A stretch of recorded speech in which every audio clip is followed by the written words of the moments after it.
Partnership है का सिलसिला आपके पास ये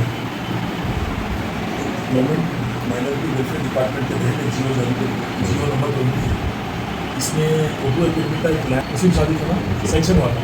तो वैसे ये शेयरिंग में पहली मंडल था उस वक्त रंगारेड्डी जिले में आता था। अब वो उसका एक एकड़ 004 बोलते हैं, एक एकड़ 4 घंटे का जो मसला है, ये एक लैंड है जो क्लियर लैंड, कोई लिटिगेशन नहीं है। ये लैंड उर्दू एकेडमी को बफर बोले, secretary minority welfare Urdu academy के ना स्टाफ को मालूम, ना डायरेक्टर को मालूम, ना किसी चेयरमैन को इसे इन्वॉल्व किया गया। डायरेक्ट सेक्रेटरी शफीउल्लाह का नाम लिखा हुआ जियो में और उनके मातहत भी किया गया। अब ये मसले को लेकर एक मुहिम चला रहे, क्योंकि उर्दू एकेडमी खुद किराए के दफ्तर में है, उसका कोई प्रॉपर्टीज तक नहीं है, वो तो एक जियो पे टिकी हुई एकेडमी है। उसको मजबूत करने के वास्ते यहाँ पर हमारे शहर जैसा उर्दू मस्कन कायम हो सकता है, उर्दू में यानी कि उर्दू एकेडमी का दफ्तर कायम हो सकता है, या स्किल डेवलपमेंट के कुछ कोर्सेज लाया जा सकता है। उर्दू ज़बान के मातहत शरीर में मौलाना आज़ाद यूनिवर्सिटी है, वैसे बच्चे भी वो उर्दू से कुछ यहाँ से फैज़याब हो सकते थे। और मल्टी नेशनल कंपनियाँ भी बिल्कुल ख़रीद में हैं। कुछ बच्चे हमारे कुछ होटलियाँ बना दिए, कुछ रूम्स के लिए भी है, तो इसलिए बच्चों को जहाँ लड़कियाँ भी अजला से है या अदर स्टेट से भी आकर रह सकती हैं, उन्होंने खुद बैठ के उर्दू एक माइनॉरिटी वेलफेयर मिनिस्टर या माइनॉरिटी वेलफेयर डिपार्टमेंट या उर्दू अकेडमी इसको डेवलप कर सकता था।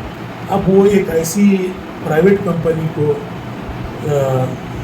लीज पर दे दिया जा रहा हो कि कंस्ट्रक्शन कंपनी है, ऐसा नहीं है कि कोई सोशल वेलफेयर ऑर्गेनाइजेशन से या कोई NGO को दिया जा रहा, कोई यतीम खाना या कोई ओल्ड एज होम के लिए दिया जा रहा, वैसा भी नहीं है हिस्सा है। ये कौम का तो उसमें एक पैसे का फ़ायदा नहीं है, उर्दू दार तबके का भी कोई फ़ायदा नहीं है, ना उर्दू अकेडमी का कोई है 30 ईयर्स के 80 लीज दे। तो हम इसके खिलाफ मुहिम चला रहे। मैं एक रिप्रेजेंटेशन भी चीफ सेक्रेटरी को दिया और मेरा इरादा कोर्ट को जाने का भी है, क्योंकि मैं उर्दू अकेडमी के बाइलास को भी निकाला हूँ।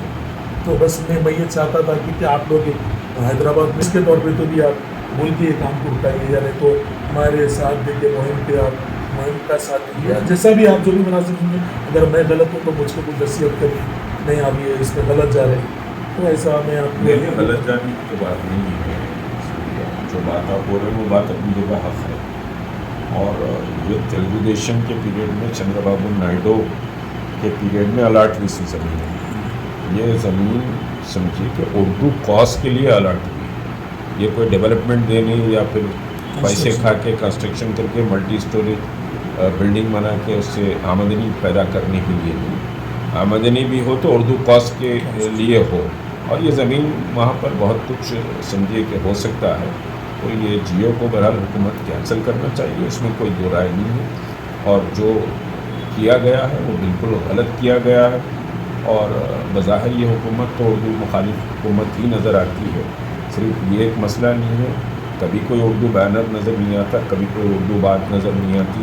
तो बहुत सारे मसाइल हैं, इंशाअल्लाह वक्त आएगा तो उस पर बोलेंगे। लेकिन जहाँ तक ये जियो का ताल्लुक है, जियो कैंसिल होना चाहिए, हमारा स्टैंड क्लियर है उस पर। और जो भी समझिए कि उसमें आवाज़ उठाने वाली बात या रिप्रेजेंटेशन करने की बात आप जॉइंट एक्शन कमेटी दूसरे तंजीमों को लेकर आप जो आवाज़ उठाते हैं, और आपका एक आवाज़ उठाने का तरीका भी रहा है अच्छे अब जैसा सिगरेट की मसाजिद है, ऐसी चीज़ों पे आपका रिकॉर्ड खुला आपका वोट का। इसीलिए मैं आपसे गुजारिश करने में यहाँ तक आया था। बस इंशाअल्लाह ज़रूर ज़रूर। शुक्रिया।